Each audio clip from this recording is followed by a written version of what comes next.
नमस्कार दोस्तों, जय जोहार। मैं कौशल तिवारी और बिहिनिया संध्या में आपका स्वागत है। क्या छत्तीसगढ़ में कोई भी भर्ती परीक्षा बगैर विवाद के नहीं हो सकती? क्या छत्तीसगढ़ में कोई भी भर्ती परीक्षा बगैर लेन देन के नहीं हो सकती?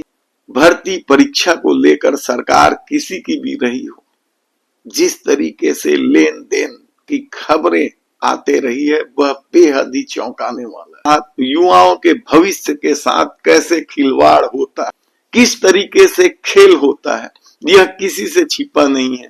पीएससी घोटाले में तो क्या खेल हुआ है। अभी भी वे अफसर गिरफ्त से बाहर हैं जिनके ऊपर आरोप लगे हैं कि उन्होंने पीएससी घोटाले में अपने परिवार के बच्चों को पास कराने के लिए लेन देन किया था। और अब ताजा मामला पुलिस विभाग से है आरक्षक भर्ती को लेकर। पूरा मामला क्या है हम बताएं उससे पहले हम बता देते हैं कि छत्तीसगढ़ में डीएड अभ्यर्थियों की हालत लगातार बिगड़ रही है। वे शिक्षा मंत्री के दरवाजे पर पहुंचे थे अपने परिवार वालों के साथ।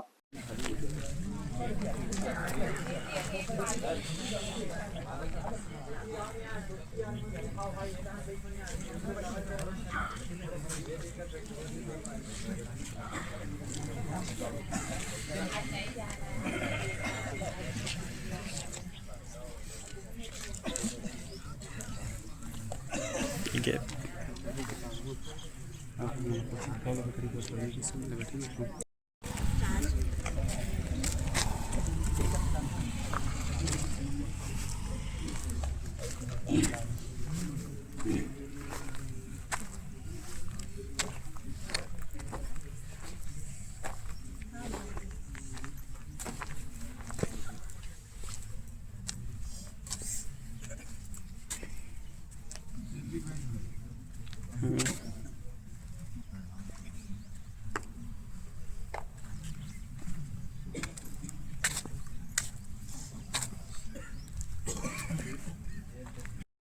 सत्ता की अपनी ताकत है।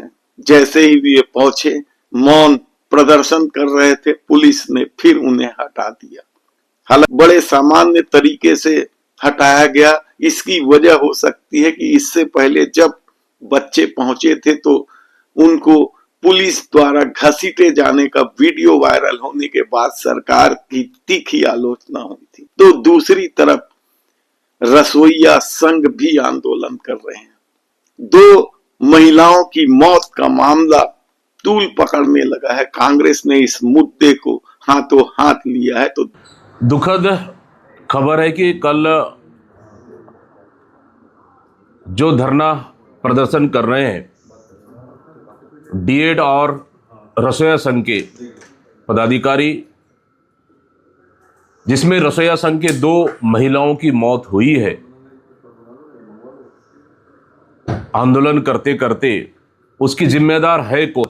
तो दूसरी तरफ रसोइया संघ इस बार आर पार की लड़ाई करने आमदा है। ऐसे में पुलिस भर्ती को लेकर छत्तीसगढ़ के डिप्टी सीएम गृह मंत्री विजय शर्मा कितना भी दावा कर ले, कितना भी चौपाल लगाकर अपने को पाक साफ करने की कोशिश कर ले, लेकिन आरक्षक भर्ती में जिस तरीके से भ्रष्टाचार, भेदभाव उजागर हुआ है वह हाई कोर्ट से छुपा नहीं रह सका। यही वजह है कि हाई कोर्ट ने इस भर्ती पर रोक लगा दी है। 6000 पदों पर भर्ती होना था, 2500 में भर्ती हो गया है।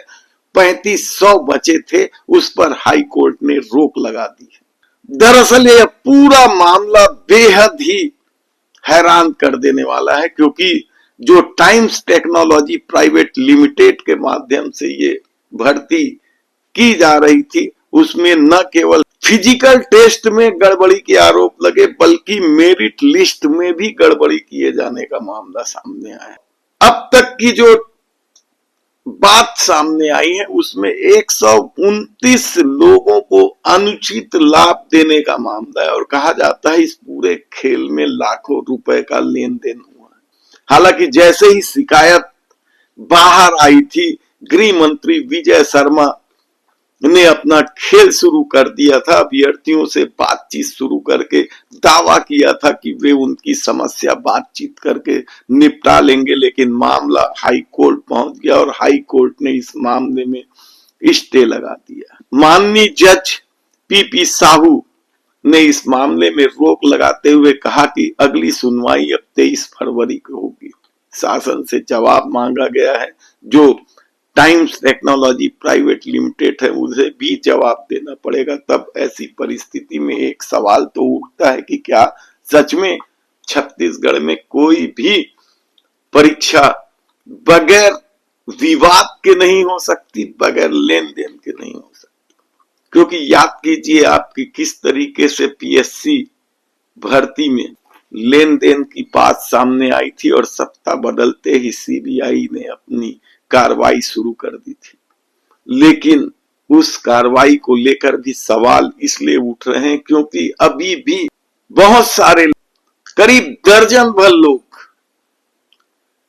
जो पहले ही नजर में आरोपी बताए जा रहे थे, सब सीबीआई के शिकंजों से बाहर है। ऐसे में अब केंद्रीय जांच एजेंसी पर भी सवाल उठने लगे हैं कि वह सत्ता के इशारे पर काम करती है और मामले की लीपापोती का खेल भी करती है। और यही वजह है कि जिन अफसरों की गिरफ्तारियां नहीं हुई हैं उसे लेकर सवाल उठने लगे। तब देखना है कि इस मामले में क्या कुछ होता है। लेकिन एक खबर हम और बता दें कि शंकराचार्य के मामले में किस तरह की राजनीति हो रही है।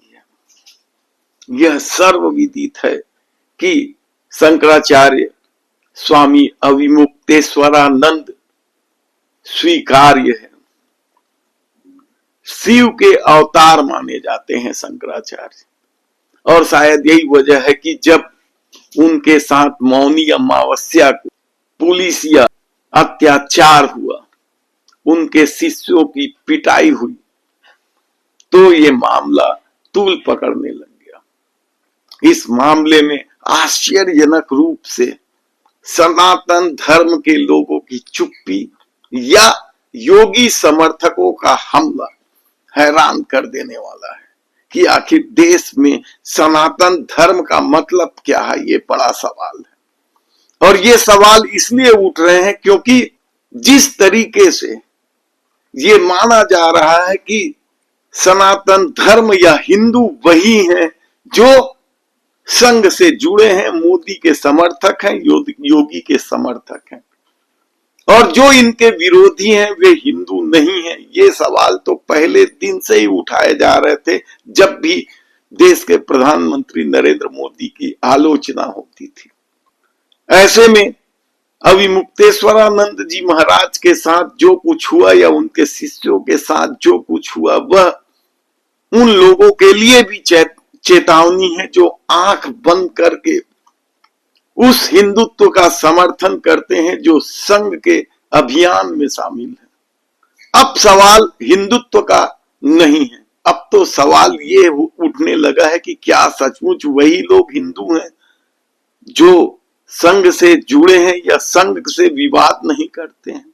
क्योंकि जिस तरीके से उत्तर प्रदेश के प्रशासन ने स्वामी अविमुक्तेश्वरानंद जी से प्रमाण मांग लिया, हालांकि इसका जवाब तत्काल शंकराचार्य जी ने दिया, उससे ये सवाल तो बड़ा उठने लगा है कि क्या कल के दिन सत्ता की आलोचना करने वाले हर लोगों से जवाब मांगा जाएगा। ऐसे में उन चारों शंकराचार्य जब एकजुट हो चुके हैं तो क्या उत्तर प्रदेश के मुख्यमंत्री योगी आदित्यनाथ को इस्तीफा देना पड़ेगा? मुश्किल है, क्योंकि जो खेल संघ योगी और मोदी के बीच चल रहा है उसमें योगी आदित्यनाथ के खिलाफ इसे साजिश भी बताई जा रही है। लेकिन सबसे बड़ा सवाल तो ये है कि यदि यह साजिश है तो फिर योगी आदित्यनाथ चुप क्यों है? धन्यवाद।